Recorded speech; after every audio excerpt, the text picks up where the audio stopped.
السلام علیکم۔ N Y کے این بکس کی جانب سے آپ سن رہے ہیں وحیدہ نسیم کا ناول ساحل کی تمنا۔ آ گئی تم؟ امی نے پوچھا۔ ہاں، ہو گیا کام؟ جی ہاں۔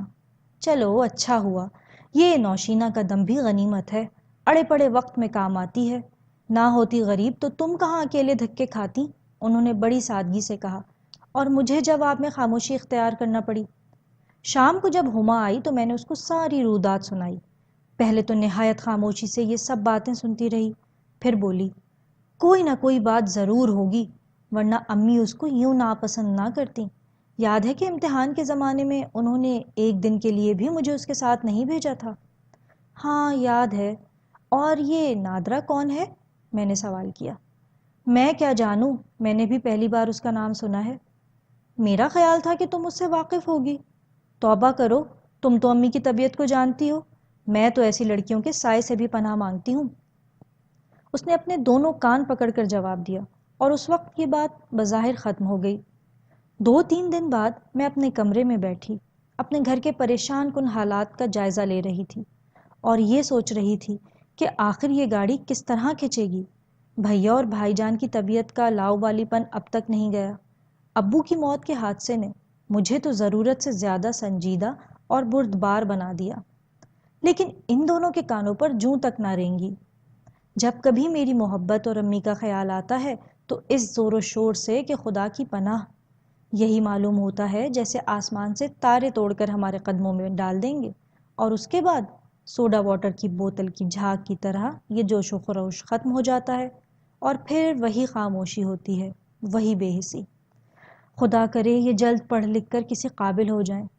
میں نے انہی کی خاطر اپنی پڑھائی چھوڑی، انہی کے لیے ملازمت کی۔ اگر یہ کمانے کھانے کے دھندے میں لگ گئے تو زندگی بھر ایک ہی جگہ پڑے رہیں گے، آئندہ ترقی رک جائے گی، لیکن میری ملازمت کی کوئی سبیل تو نکلے۔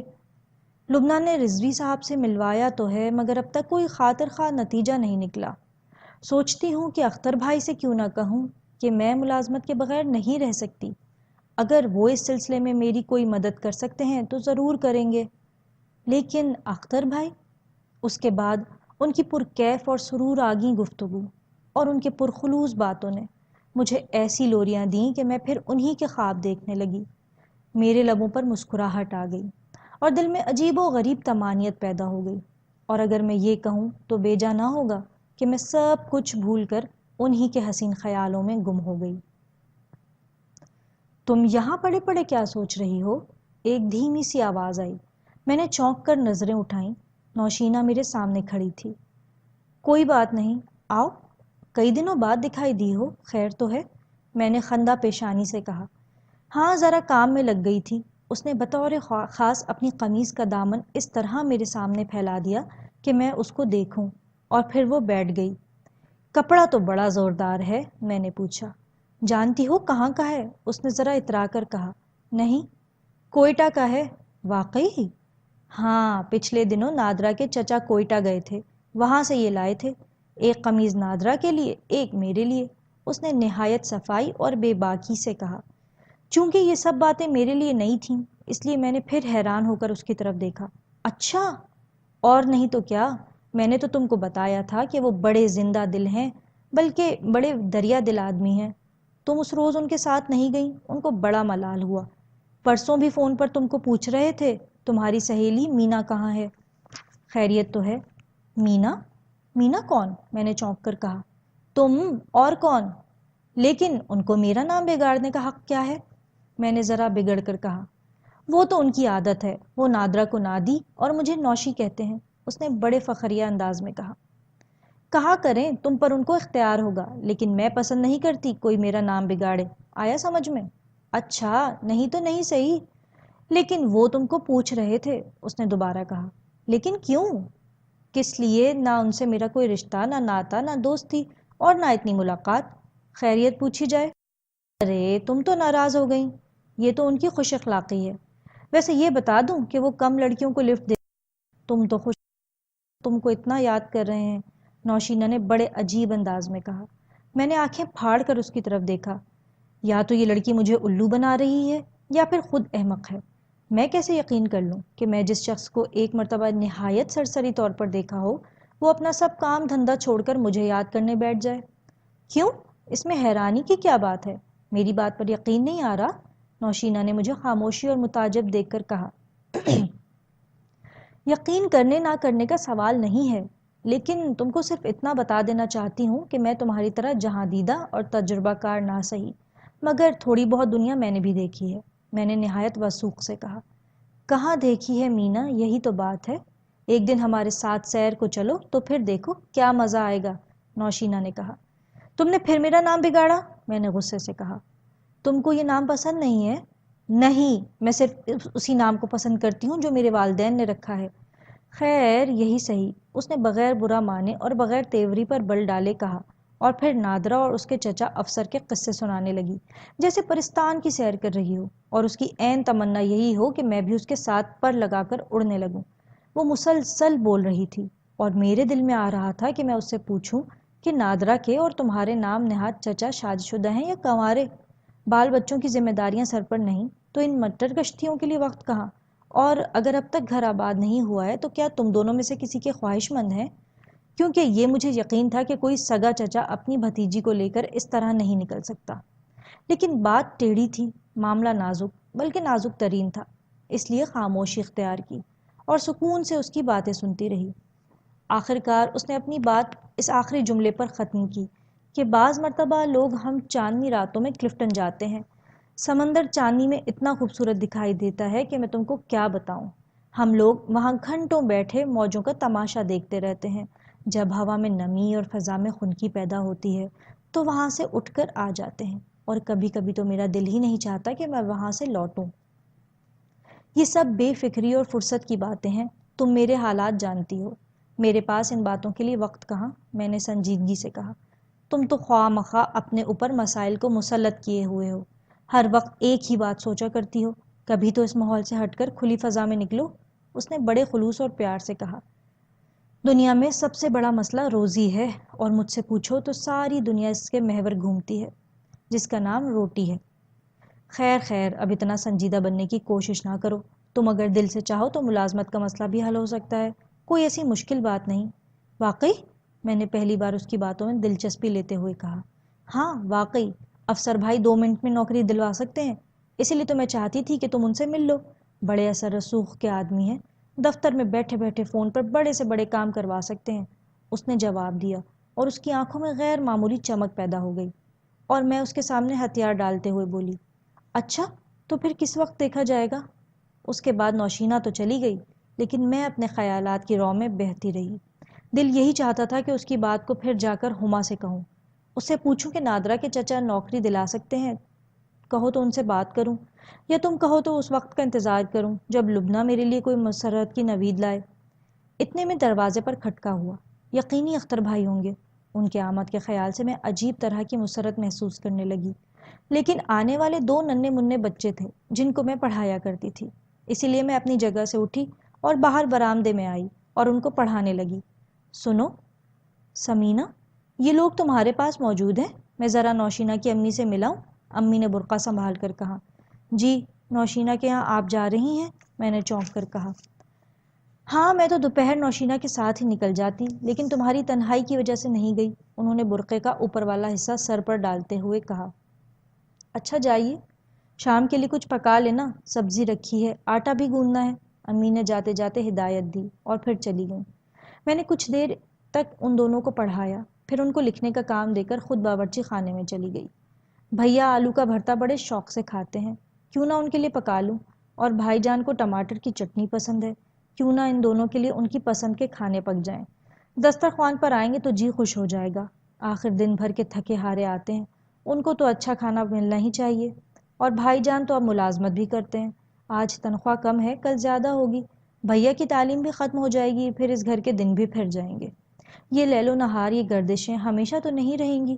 میں نے آلو ابالنے کے لیے ہانڈی چولہے پر رکھتے رکھتے سوچا، اس آلو کے بھرتے کے ساتھ تو پوریاں ہونی چاہیے، لیکن اب یہ اللہ تللے نہیں ہو سکتے، پوریاں تو بڑی بات ہے، اب تو ناشتے میں پراٹھے تک نہیں پک سکتے، حالانکہ جس دن میں ناشتہ پکاتی تھی اس دن امی کی نظریں بچا کر 2 پراٹھے ضرور پکایا کرتی تھی، ایک بھیا کے لیے، دوسرا بھائی جان کے لیے، کیونکہ مجھے اپنے دونوں بھائی بہت پیارے تھے، اور ابو کے موت کے بعد تو مجھے یہی محسوس ہوتا تھا جیسے یہی لوگ میری کائنات ہیں، میرا وجود انہی کے لیے ہے۔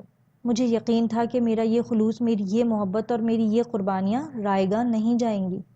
میں باورچی خانے میں بیٹھی یہ سوچ رہی تھی، اور میرے ننھے منھے شاگردوں میں سے ایک اپنا سبق طوطے کی طرح رٹ رہا تھا اور دوسرا سلیٹ پر گنتی لکھ رہا تھا کہ اتنے میں کسی کی بھاری بھرکم قدموں کی آواز سنائی دی۔ کہاں ہیں بھائی سب لوگ؟ کیا گھر میں کوئی نہیں ہے؟ میں اختر بھائی کی آواز پہچان کر پھول کی طرح کھل گئی۔ وہ اندر آئے، بچوں پر ایک نظر ڈالی، چاروں طرف غور سے دیکھا، جب کوئی نظر نہ آیا تو بولے، کہاں ہیں تمہاری استانی جی؟ ظاہر ہے کہ ان کی بات کا بچوں نے کوئی جواب نہ دیا، اور وہ باورچی خانے کے قریب آ گئے تو میں نے کہا، میں یہاں ہوں۔ چلو یہیں صحیح، کہیں تو ہو، میں سمجھی تھی آپ نے مجھے دیکھ لیا ہوگا۔ میں تو تم کو ہر وقت ہر جگہ دیکھتا رہتا ہوں، ہر جگہ تم نظر آتی ہو، یہ اور بات ہے کہ تم کو میں نظر نہیں آتا، انہوں نے بڑے رومانٹک انداز میں کہا، اور میں نے جھینپ کر جواب دیا، کمال کرتے ہیں آپ بھی۔ میں کمال کرتا ہوں یا تم کمال کرتی ہو؟ انہوں نے ہنس کر کہا اور بڑے غور سے میرے ہاتھوں کو دیکھنے لگے جو آٹے میں اٹے ہوئے تھے۔ کیا دیکھ رہے ہیں آپ؟ تمہارے ہاتھوں کو، جن میں مہندی ہو یا آٹا ہر اچھی چیز لگتی ہے، لیکن میرا دل یہی چاہتا ہے کہ اس میں رنگ حنا کے علاوہ کچھ اور نہ لگے۔ میں نے ان کے پرخلوص چہرے کو بغور دیکھا، یہی محسوس ہوا جیسے یہ جملہ ان کے دل کی گہرائیوں سے نکلا ہے۔ میں اس وقت پسینے سے شرابور تھی۔ اگر انسان کی چاہی ہوئی ہر بات پوری ہونے لگی تو دنیا جنت نہ بن جائے؟ میں نے دبی ہوئی آواز میں کہا۔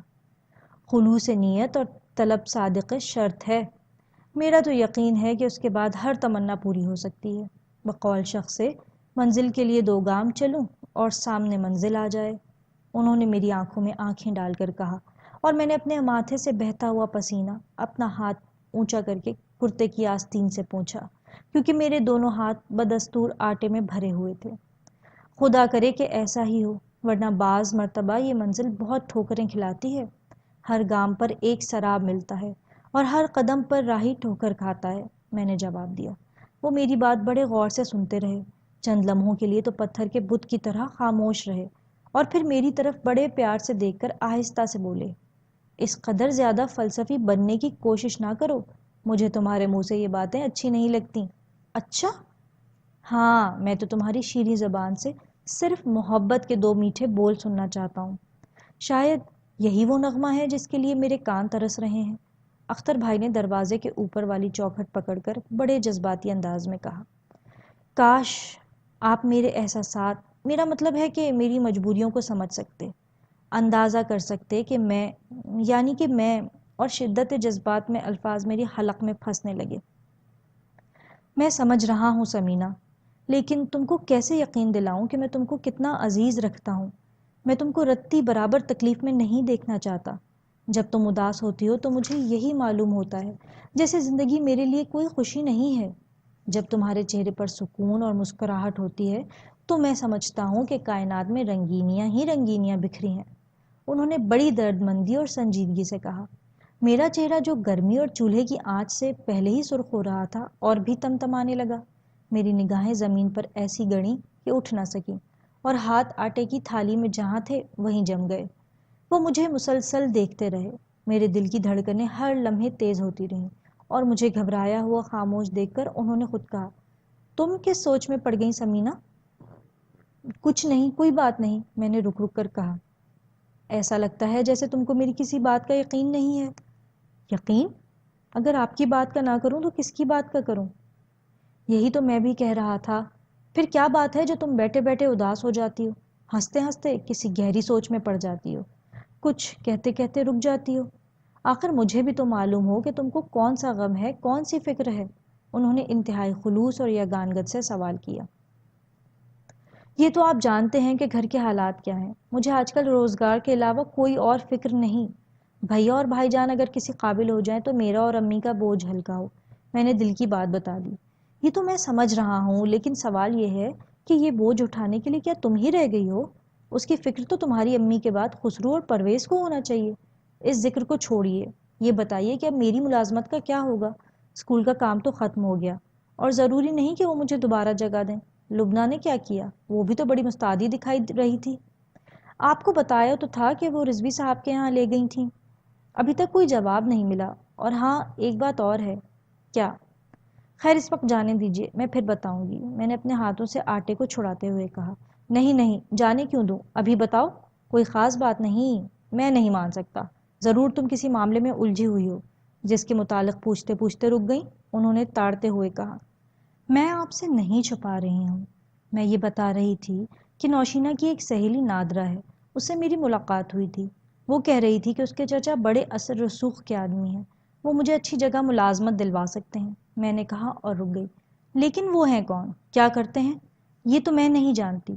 افسر ان کا نام ہے، بڑی سی گاڑی ان کے پاس ہے جس پر وہ نادرہ کو لیے گھومتے رہتے ہیں، اور کبھی کبھی نوشینہ بھی ان کے ساتھ ہوتی ہے۔ پرسوں یہ لوگ صدر میں مل گئے تھے جب میں امی کی اینک درست کروانے گئی تھی۔ میں نے بہت سوچ سمجھ کر محتاط انداز میں کہا۔ ہو سکتا ہے وہ ملازمت دلوا سکیں، لیکن گھومنے پھرنے والے مرد ذرا دوسری طبیعت کے ہوتے ہیں۔ نوشینہ کی لبنہ سے تو نبھ سکتی ہے، لیکن تم سے نہیں، انہوں نے بڑے سنجیدہ لہجے میں کہا۔ یہی تو میں بھی سوچ رہی تھی۔ بہرحال تم کو ملازمت کی اس قدر جلدی کیوں ہے؟ اللہ نے چاہا تو سب کچھ ٹھیک ہو جائے گا۔ بس تم خدا کے واسطے پریشان ہونا چھوڑ دو، کسی بات کو اپنے دل میں اتنا نہ رکھو کہ چہرے کا رنگ بدل جائے، انہوں نے بڑی یگانگت سے کہا۔ اتنے میں ننھا سا لڑکا جو اب تک چارپائی پر بیٹھا اپنا سبق یاد کر رہا تھا، میرے پاس آیا اور کہا، آپا سبق یاد ہو گیا، جاؤں؟ نہیں ابھی نہیں، تم چلو، میں آتی ہوں۔ میرے خیال میں آپ بھی باہر چلیں، یہاں گرمی بہت ہے، میں نے دوسرا جملہ اختر بھائی سے مخاطب ہو کر کہا۔ واہ، یہ کیسے ہو سکتا ہے کہ تم باورچی خانے کی دوزخ میں جھلستی رہو اور میں باہر ہوا کے فرحت بخش جھونکوں میں سانس لوں؟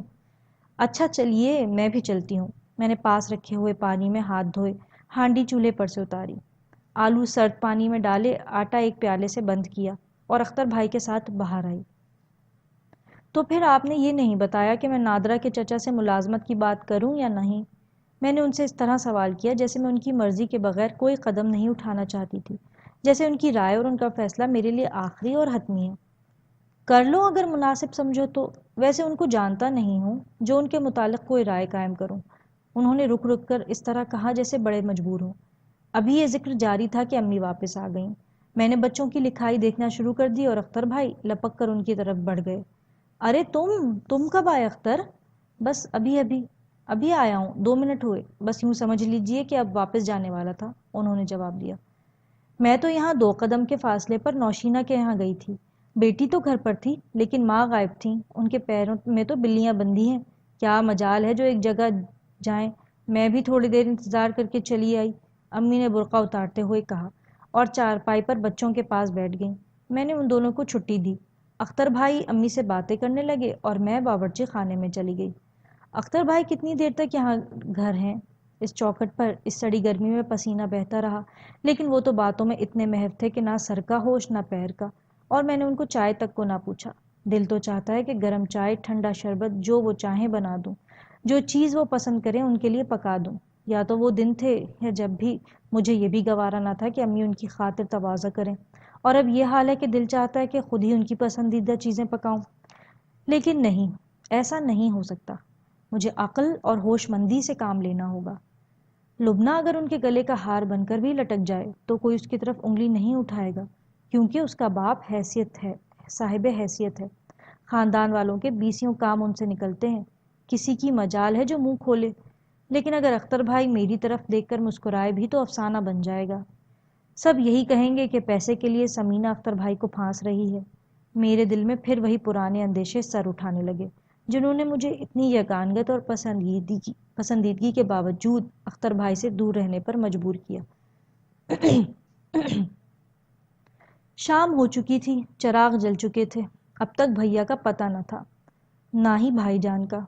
میں نے ہاتھ منہ دھو کر لباس تبدیل کیا کیونکہ معمول کے مطابق مجھے بھیا کے ساتھ ٹائپ سیکھنے جانا تھا۔ جوں ہی میں لباس تبدیل کر کے باہر آئی، اختر بھائی نے کہا، اب کہاں کی تیاری ہے؟ میں ٹائپ سیکھنے جا رہی ہوں، بھیا کا انتظار کر رہی ہوں۔ واقعی تم ٹائپ سیکھ رہی ہو؟ میں تو مذاق سمجھ رہا تھا، انہوں نے حیران ہو کر کہا۔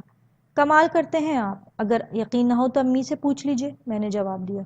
یہ سچ کہتی ہے، ہر روز شام کو جاتی ہے۔ اب تو یہی سنا ہے کہ جس کو ٹائپ آتا ہے اسی کو بہت جلد ملازمت مل جاتی ہے، امی نے کہا۔ ہاں یہ بات بڑی حد تک درست ہے، لیکن اس کے بغیر بھی نوکری تو مل ہی جاتی ہے، لیکن ملازمت کرنا ضروری تو نہیں ہے۔ میرا مطلب یہ ہے کہ وہ کچھ کہتے کہتے رک گئے۔ میں نے گڑبڑا کر ان کی صورت دیکھی اور منہ پھیر کر باورچی خانے میں چلی گئی تاکہ کھانے کی رہی سہی کمی پوری کر دوں۔ اچھا پھر میں چلا، خدا حافظ۔ اختر بھائی یہ کہتے ہوئے رخصت ہو گئے اور میں جب باہر نکلی تو ٹائپ کے ادارے جانے کا وقت ختم ہو چکا تھا۔ بھیا اور بھائی جان دونوں اب تک غائب تھے۔ میں نے وقت گزاری کے لیے سلائی اٹھا لی، یہاں تک کہ رات کے 9 بج گئے۔ سمینہ، میرے خیال میں تم کھانا کھا لو، رات زیادہ ہو رہی ہے، تم تھکی ہوئی ہو۔ بھیا اور بھائی جان اب تک نہیں آئے، میں بھی ان کی راہ دیکھ رہی ہوں۔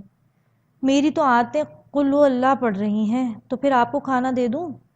ہاں دے دو، میرے خیال میں تم بھی کھا لو، امی نے بڑے پیار سے کہا۔ لیکن میں نے آج بڑے چاؤ سے بھیا اور بھائی جان کی پسندیدہ چیز پکائی تھی، اس لیے میں ان کے ساتھ کھانا کھانا چاہ رہی تھی۔ ویسے میں نے امی کو کھانا دے دیا اور انہوں نے کہا، کیوں تم نہیں آ رہی ہو؟ مجھے بھی بھوک نہیں ہے، میں نے مصلحتاً جواب دیا اور پھر سلائی کرنے لگی۔ وقت گزر رہا تھا لیکن ان دونوں کا اب تک پتہ نہ تھا۔ جوں وقت گزرتا رہا میرا دل بے چین ہو رہا تھا، یہاں تک کہ امی نے کھانا کھا لیا اور میں نے برتن سمیٹے، گھڑی پر نظر ڈالی، 9 بج رہے تھے۔ اب میرا ٹائپ سیکھنے کے لیے جانے کا کوئی سوال نہ تھا۔ میں نے جھوٹے برتن اٹھا کر پھر اپنا لباس تبدیل کیا، کیونکہ اب صرف میرے پاس کپڑوں کی کمی تھی، مجھے ایک ایک جوڑا سنبھال کر رکھنا پڑ رہا تھا۔ میں نے آج بڑے چاؤ سے بھیا اور بھائی جان کے لیے کھانا پکایا ہے، لیکن آج اب تک وہ دونوں نہیں آئے۔ گھڑی کی سوئیوں نے اپنا سفر طے کیا۔ میں اس وقت عجیب سی جذباتی کشمکش میں مبتلا تھی۔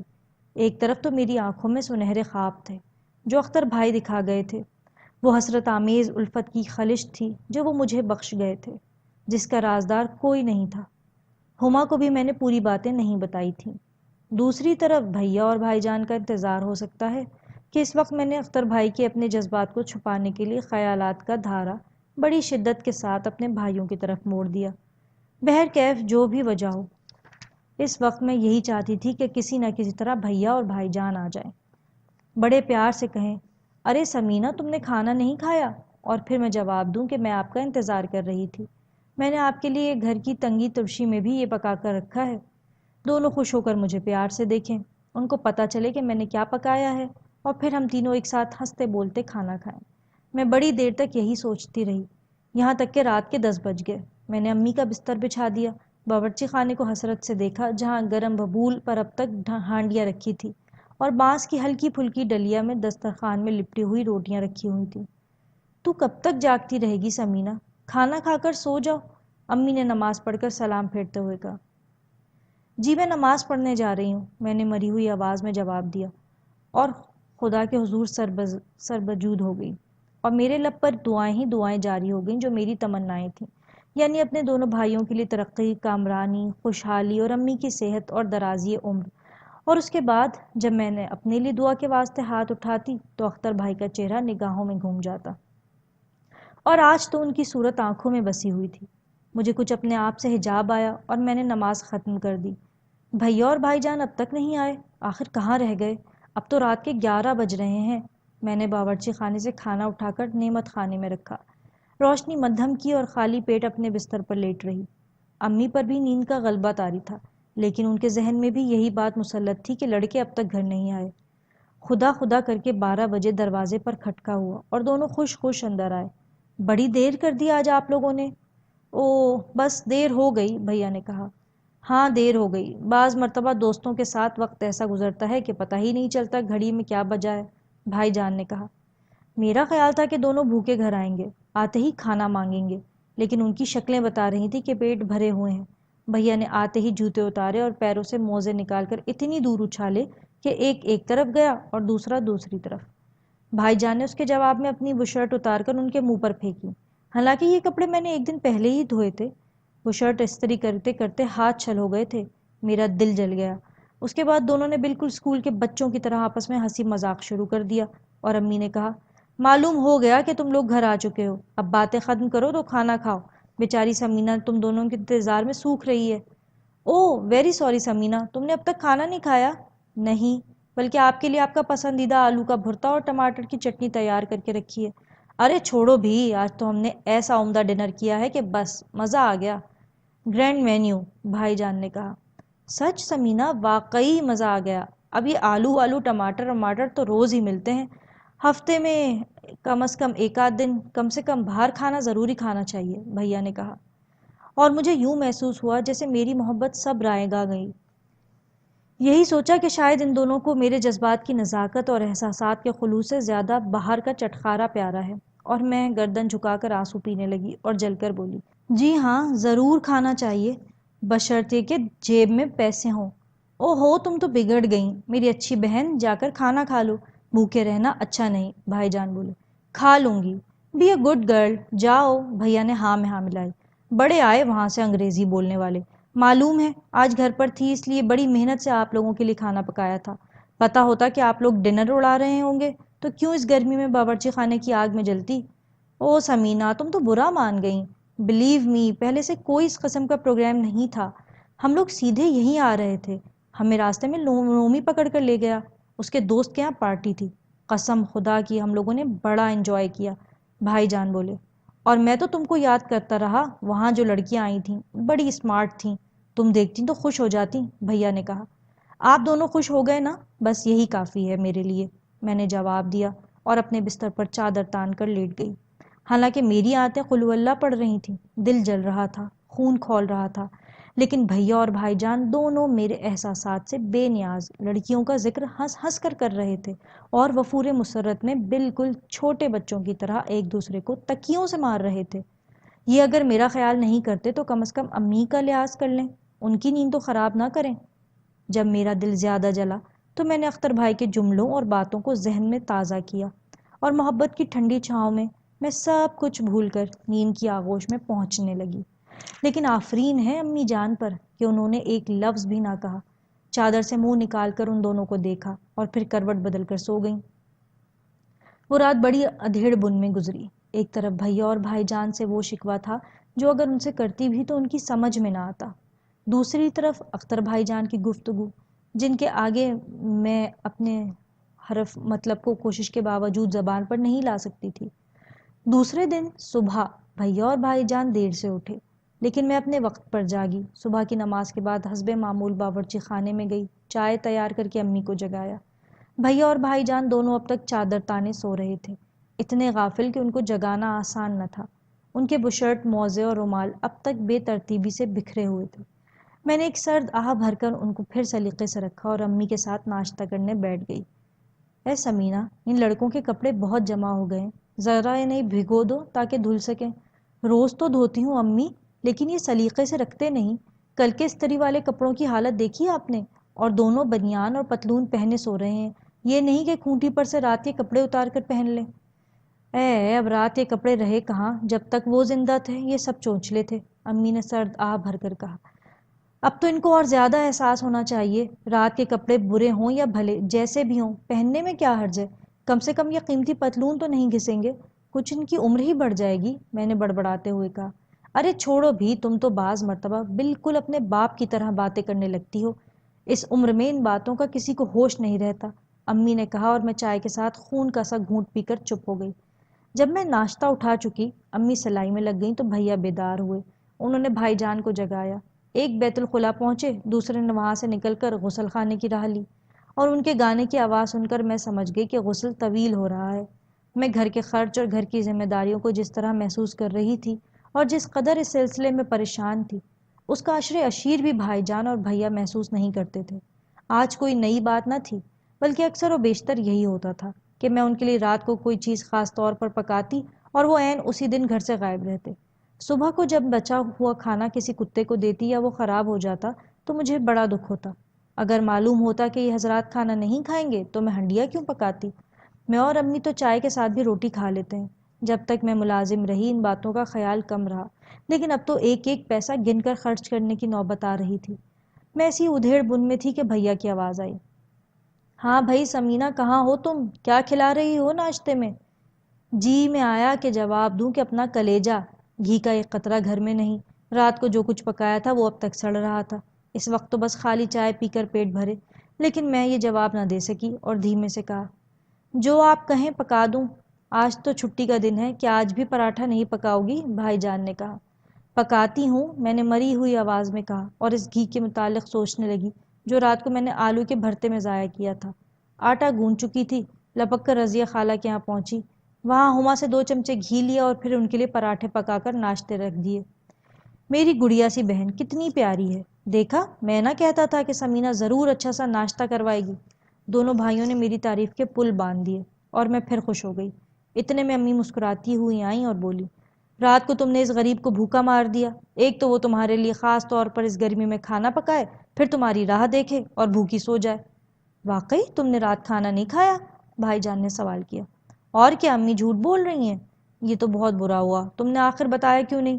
قسم خدا کہ مجھے معلوم ہوتا تو میں بھوک نہ ہونے کے باوجود کھانا کھا لیتا، بھیا نے کہا۔ آپ لوگوں کو تکیہ بازی سے فرصت ہوتی تو کچھ کہتی، آپ تو اس طرح تکیے ایک دوسرے کو مار رہے تھے کہ شاید بچے بھی نہ ماریں، میں نے ناز سے کہا۔ اچھا تو آؤ بیٹھو، اب ہمارے ساتھ ناشتہ کرو، بھیا نے میرا ہاتھ پکڑ کر کہا اور میں ان کو پیار سے دیکھنے لگی۔ یوں نہیں، ٹھہرو، ہم تمہارے لیے حلوہ پوری لاتے ہیں، اسی کا ناشتہ کریں گے، انہوں نے اپنی جیبیں ٹٹولتے ہوئے کہا۔ مجھے معلوم تھا کہ میرے پیسوں کے نام پر پھوٹی کوڑی بھی نہیں ہے، اور وہ بھی گھی کے ڈبے کی طرح خالی ہے، اس لیے میں نے آہستہ سے اپنا ہاتھ چھڑایا اور کہا، رہنے دیجیے اس وقت، پھر کبھی صحیح۔ پراٹھا وغیرہ ہے تمہارے لیے؟ بھیا نے لقمہ توڑتے ہوئے کہا۔ ہاں ہے، آپ اطمینان رکھیے۔ حالانکہ باورچی خانے کی حالت مجھے معلوم تھی، وہاں نہ پراٹھا تھا نہ وغیرہ، بہت کم دودھ کی کالی چائے میرا انتظار کر رہی تھی، جو بڑی مشکل سے میرے حلق سے اترتی تھی، لیکن اس وقت اس کی تلخی بھیا اور بھائی جان کی محبت کی چاشنی میں تبدیل ہو گئی تھی۔ کس قدر مجبور ہیں میرے بھائی جان اور بھیا، کس حسرت سے اپنی جیبیں ٹٹول رہے تھے۔ رات کو دعوت سے آنے کے بعد تو یہی معلوم ہوتا تھا جیسے بڑے ہوٹل سے ڈنر کھا کر آ رہے ہیں، اور اس وقت یہ عالم کہ جیسے وہ سب خواب کی باتیں ہوں، کاش ان کی جیب میں پیسہ ہوتا۔ کسی نے سچ کہا ہے کہ خالی ہاتھ محبت بھی نہیں کی جاتی۔ اپنے دونوں بھائیوں کی حالت پر مجھے رحم آ گیا اور فرتے جذبات میں میری آنکھیں بھر آئیں۔ میں بڑی دیر تک ان کے متعلق سوچتی رہی اور اس وقت اپنے خیالات سے چونکی جب کسی نے آہستہ سے کہا، تم یہاں ہو؟ کیا سوچ رہی ہو؟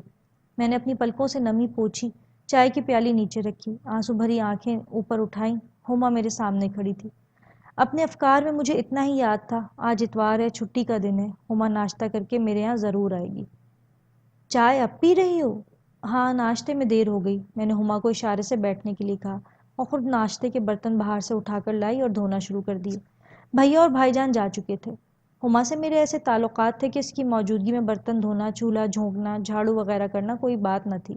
چنانچہ وہ بھی وہیں پٹری گھسیٹ کر بیٹھ گئی اور دھیمے سے کہا، تم کو امی پکارتی رہیں لیکن تم تھوڑا سا گھی لے کر رفو چکر ہو گئی، کیوں کوئی خاص کام تھا؟ نہیں، لیکن گھی اور لے جاتی، آخر اس وقت ہنڈیا بھی تو پکنی ہے، ہما نے نظریں نیچی کر کے کہا۔ ہاں، ہنڈیا تو روز ہی پکے گی، لیکن یہ سلسلہ کب تک چلے گا سمجھ میں نہیں آتا۔ اپنی ملازمت کا کیا کروں؟ کبھی سوچتی ہوں کہ لبنہ کے یہاں جاؤں، رضوی صاحب والی جگہ کو معلوم کروں، کبھی سوچتی ہوں کہ ناظرہ سے بات کروں، میں نے برتنوں کو کھنگال کر ان پر راکھ ڈالتے ہوئے کہا۔ ہاں، ان دونوں باتوں میں سے کوئی نہ کوئی بات تو کرنا پڑے گی۔ اسکول کی طرف سے کیا بالکل مایوسی ہے؟ ہما نے سوال کیا۔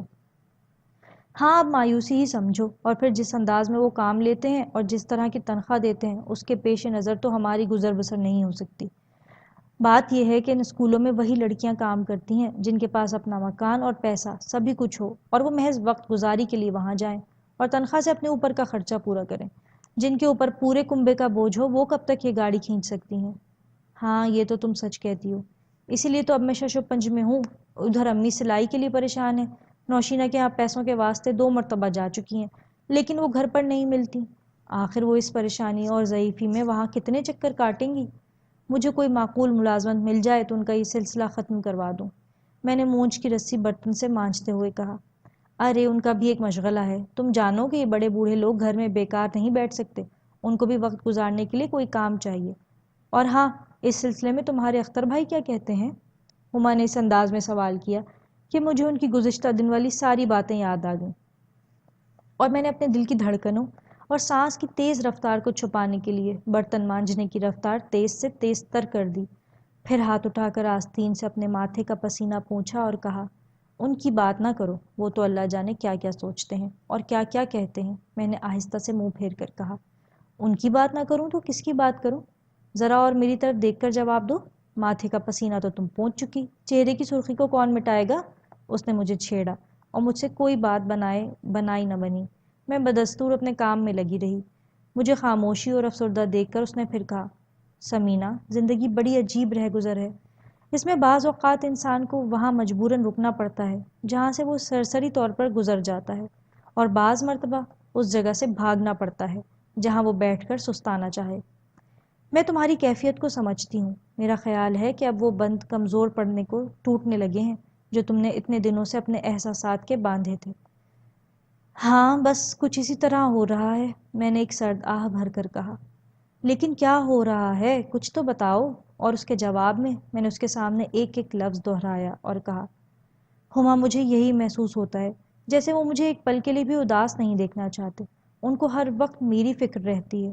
وہ مجھے ہر آن یہی تسلی دیتے ہیں کہ تم فکر نہ کرو، اللہ نے چاہا تو سب ٹھیک ہو جائے گا۔